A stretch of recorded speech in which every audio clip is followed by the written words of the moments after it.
Hello.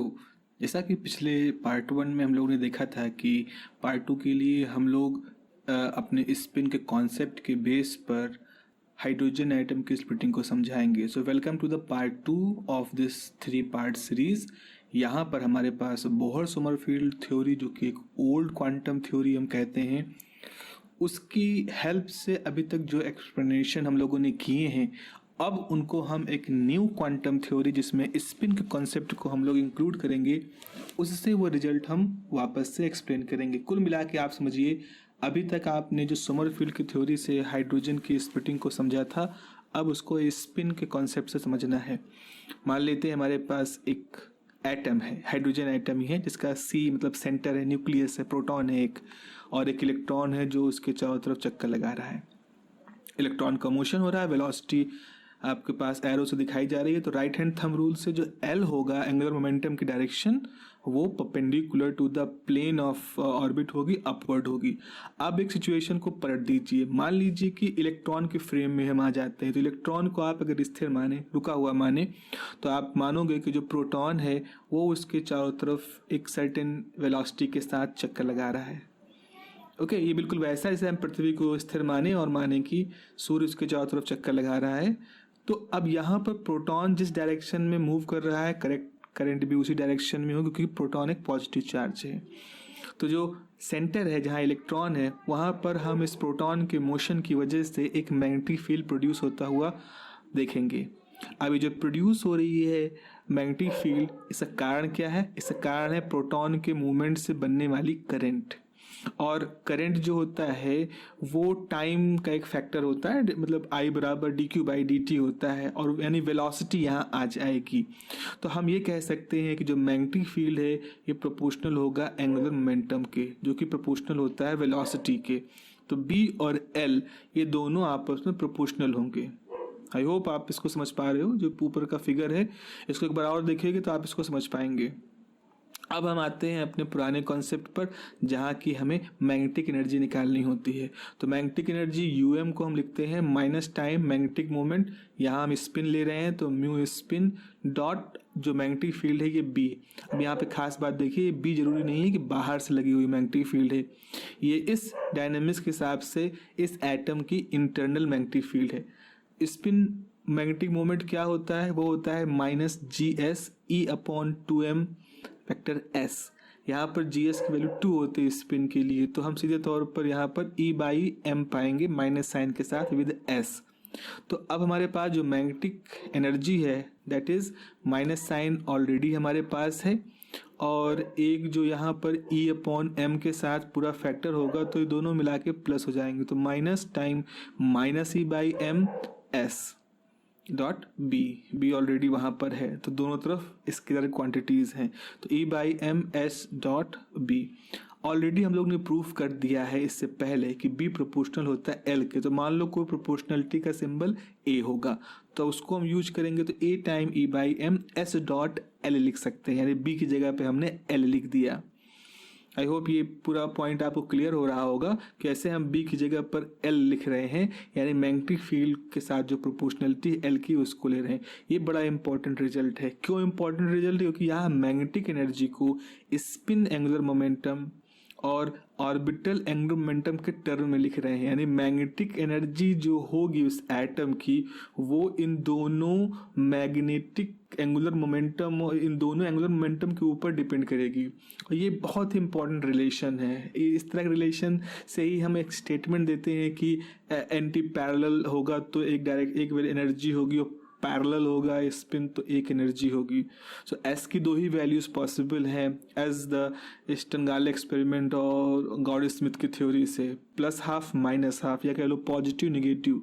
सो हमारे पास अब S और L के बीच में जो रिलेटिव ओरिएंटेशन है वो इन्हीं दो सिंबल के हिसाब से होगा। एक प्लस साइन के लिए एक ओरिएंटेशन मानेंगे, निगेटिव साइन के लिए हम एक दूसरा ओरिएंटेशन मानेंगे। मान लो अगर आप प्लस को अप कहते हो तो माइनस को डाउन कहोगे, तो हम यहाँ देखेंगे कि इसी S डॉट L की वजह से हम कहेंगे स्पिन अप पोजीशन की एनर्जी और स्पिन डाउन पोजीशन की एनर्जी में आपस में डिफरेंस होता है।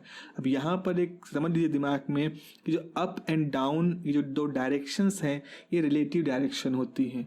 कब हम अप कहेंगे, कब डाउन कहेंगे, तो प्रेफरेबली हम ये मान के चलेंगे कि अपवर्ड डायरेक्शन में जेड डायरेक्शन है, उसी के रिस्पेक्ट में जो पैरेलल होगा अप होगा, जो उसके साथ एंटी पैरेलल होगा वो डाउन होगा। आइए आते हैं अपने एग्जाम्पल पर। L is equal to zero state को देखो।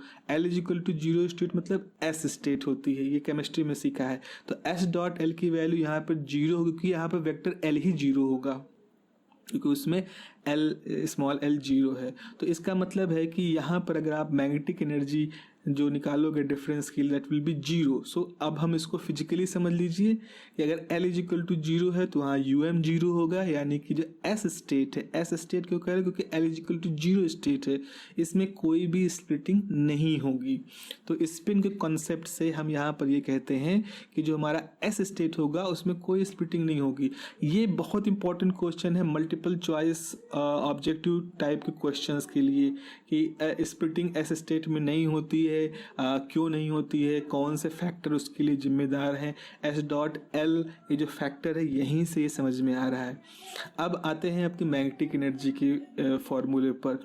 UM की फॉर्मूले क्या था हमारे पास, E/m S dot B, S dot B. तो अब मान लो कि हमारा जो B है वो जेड एक्सिस के अलॉन्ग है, तो S जो है अब वो किसी भी रैंडम डायरेक्शन में हो सकता है, तो हमने उसका उस जेड एक्सिस के अलॉन्ग प्रोजेक्शन ले लिया, इसको कह दिया SZ। तो अगर हम S की जगह पर SZ ले लें और B के साथ देखें तो पैरेलल होगा, यानी उनके बीच में कॉस की वैल्यू 1 होगी, थीटा एंगल होगा पैरेलल के लिए, थीटा एंगल 0 होता है तो वहाँ पर कॉस की वैल्यू 1 होगी। तो UM जो होगा मैग्नेटिक एनर्जी, वो सीधे तौर पर रिलेशन आ जाएगा E/m SZ dot B. BZ लिखना यहाँ पर अलग से जरूरी नहीं है, B मतलब अलॉन्ग द जेड डायरेक्शन की मैग्नेटिक फील्ड।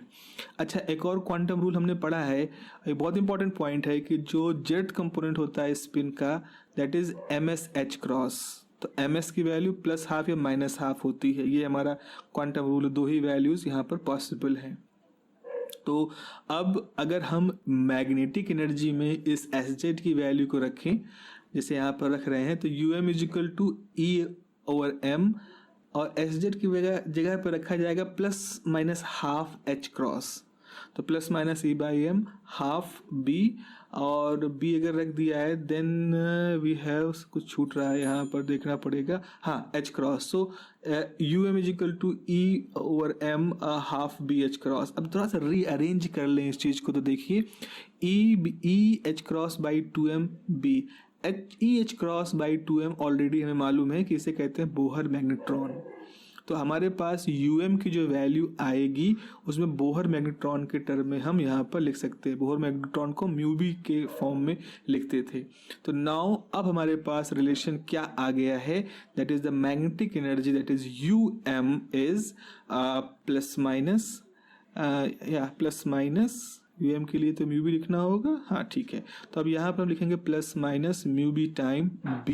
बहुत इंपॉर्टेंट रिजल्ट है ये, मैग्नेटिक एनर्जी को और मैग्नेटिक फील्ड के बीच का रिलेशन है, with the help of association हो रहा है यहाँ पर बोहर मैग्नेट्रॉन। अच्छा भाई, अब देखें जब हमारे पास अप स्पिन होगा, तो अब यहाँ हम हाफ ऑलरेडी ले चुके हैं, तो अप स्पिन का मतलब है हम प्लस साइन इस्तेमाल करेंगे, डाउन स्पिन का मतलब है हम माइनस साइन इस्तेमाल करेंगे।